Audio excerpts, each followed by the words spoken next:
Panglima Jenderal Sudirman. Kita sambut dengan tepuk tangan yang meriah.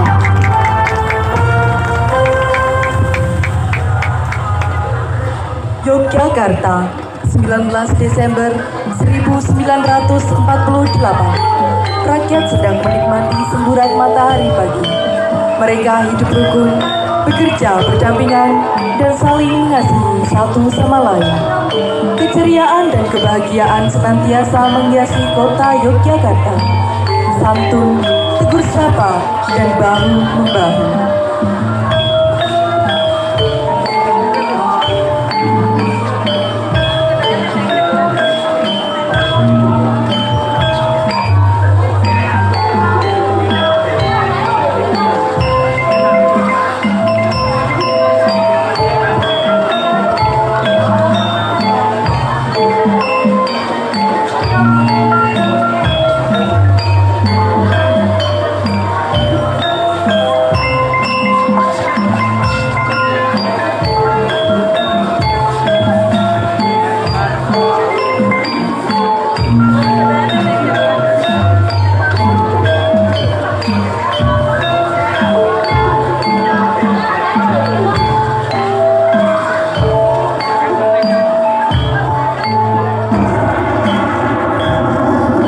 Tiba-tiba, pesawat congor merah pasukan Belanda menembaki gedung-gedung dan jalan raya.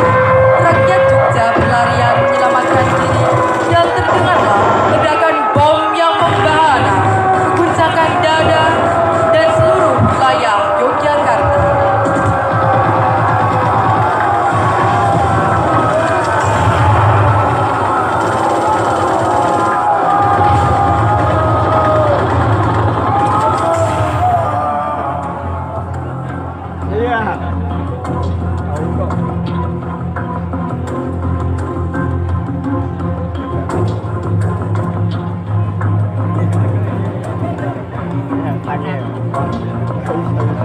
Penyerbuan Belanda telah sampai ke telinga Jenderal Sudirman.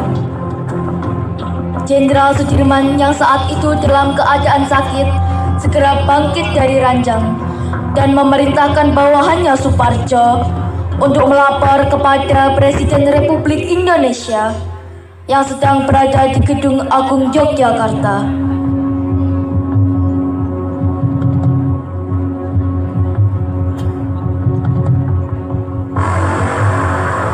Bung sedang sakit, sebaiknya pulang dan beristirahatlah dahulu. Tidak, Pak Presiden, saya harus berjuang. Negara membutuhkan saya pada masa sekarang. Jenderal Sudirman meminta Kapten Cokro Pranolo untuk mengantarkan istri dan anak-anaknya. Bu, selama saya pergi berperang, saya minta sampean dan anak-anak mengungsi di keraton. Ngatos-ngatos mas, mugi tansah pinaringan selamat. Wes Bu, niat selamat, bali selamat.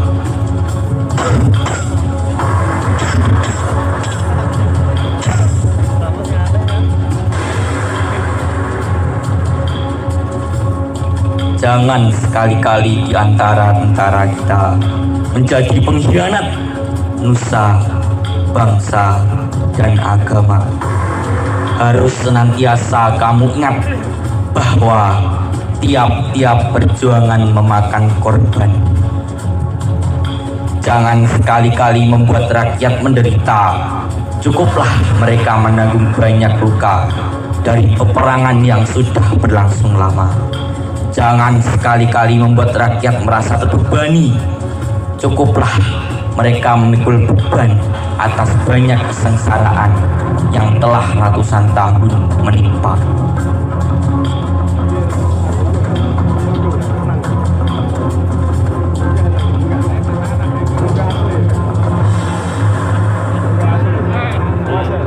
Jenderal Sudirman memutuskan untuk bergerilya melawan Belanda. dan pasukan Belanda pun berusaha menangkap Jenderal Sudirman, hidup atau mati.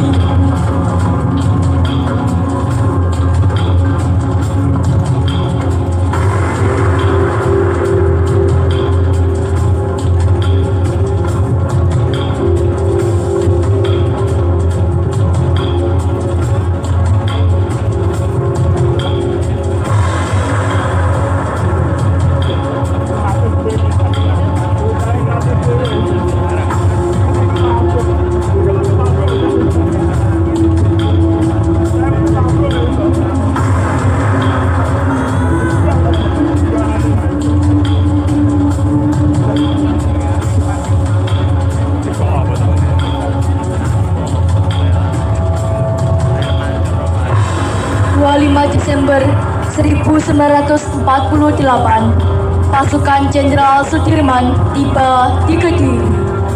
Suasana kota sangat riuh dan bergemuruh, sedangkan pasukan Belanda berada di puncak semangat setelah berhasil merubuhkan pertahanan Kediri dari selatan.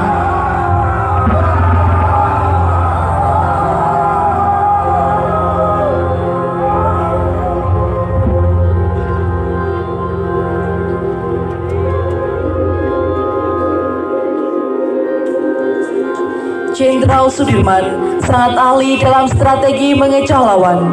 Berkali-kali pasukan Belanda menyerang markas Jenderal Sudirman, namun gagal menangkap sang jenderal.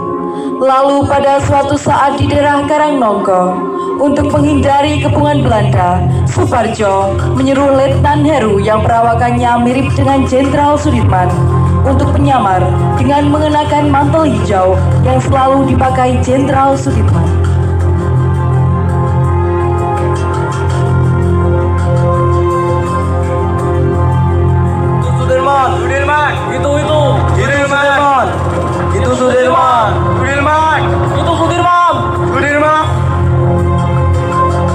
Jenderal Sudirman pun berhasil lolos. Jenderal Sudirman dan pasukan telah sampai di daerah Sedai. Jenderal, kita telah didukung Belanda. Kita tidak bisa kemana-mana. Tenang, mari kita semua berpikir.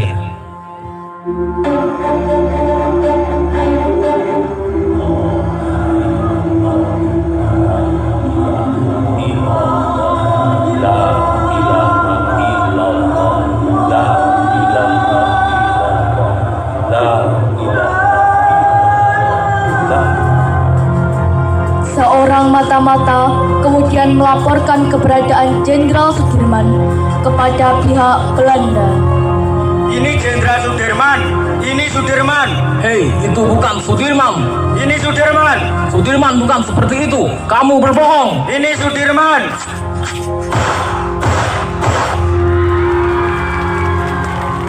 Pak Yai, saya penasaran. Apa jimat panjenengan? Belanda sudah mengepung, tapi kok Pak Yai tenang saja? Sampean pengen tahu? Saya punya 3 jimat. Jimat yang pertama, saya tidak pernah lepas dari bersuci. Jimat yang kedua, saya selalu sholat tepat waktu. Dan jimat yang ketiga, semua saya lakukan dengan tulus dan ikhlas, bukan untuk diri sendiri, bukan untuk keluarga, bukan untuk institusi, dan bukan untuk partai, tetapi untuk rakyat dan bangsa Indonesia. 22 Maret 1949, pasukan Jenderal Sudirman tiba di Desa Sobo, Kabupaten Pacitan. Strategi disusun, logistik serta komunikasi semakin baik. Dengan bantuan informasi melalui pemancar radio. Selama di Sobo, beliau selalu mengundang dalang wayang jembung untuk menghibur masyarakat Sobo, sekaligus memberikan penyuluhan tentang nasionalisme dan patriotisme.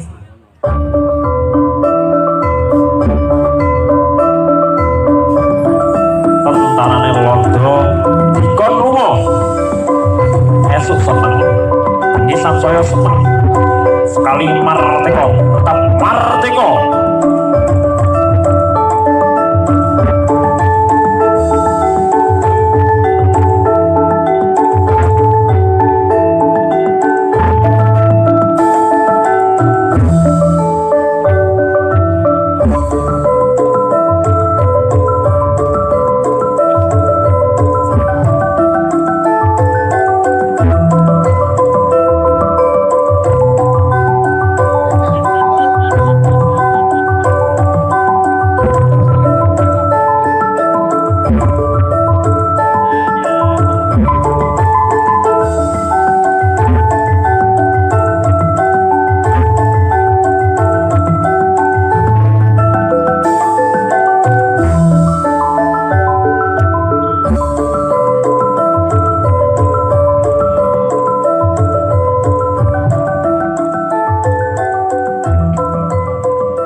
Proklamasi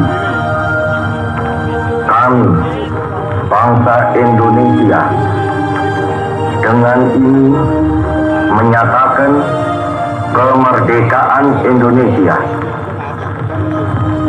Hal-hal yang mengenai pemindahan kekuasaan dan lain-lain diselenggarakan dengan cara saksama dan dalam tempo yang sesingkat-singkatnya.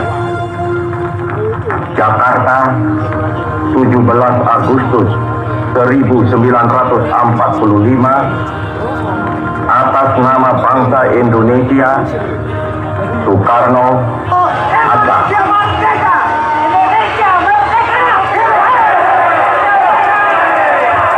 Kabar kekalahan tentara Belanda di berbagai wilayah Indonesia dan perjanjian yang mengharuskan Belanda keluar dari Republik Indonesia.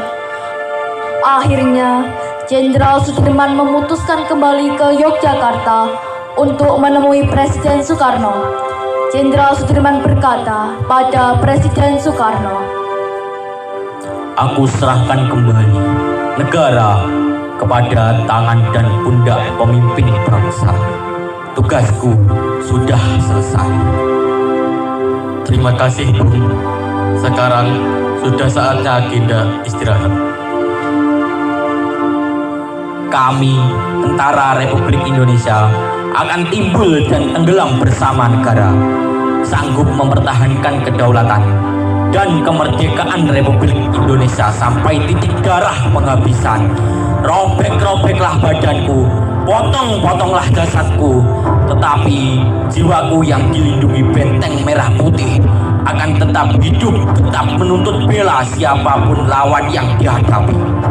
Tentara bukan suatu golongan di luar masyarakat, bukan suatu kasta yang berdiri di atas masyarakat.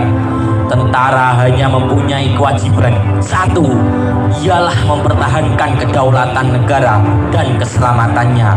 Kamu sekalian telah bersumpah bersama-sama rakyat akan mempertahankan kedaulatan Republik kita dengan segenap harta benda, dengan jiwa raga.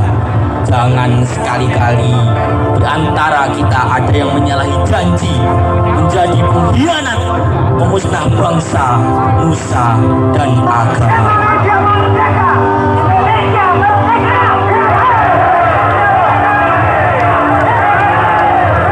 Akhirnya kemerdekaan telah diraih dengan perjuangan salah satunya yaitu Panglima Jenderal Sudirman.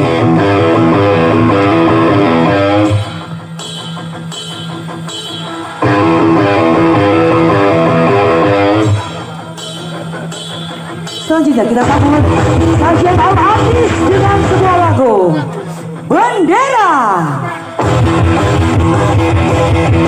Hadirin pemirsa yang kami hormati, inilah genggam gembira kebahagiaan kita, Republik Indonesia merayakan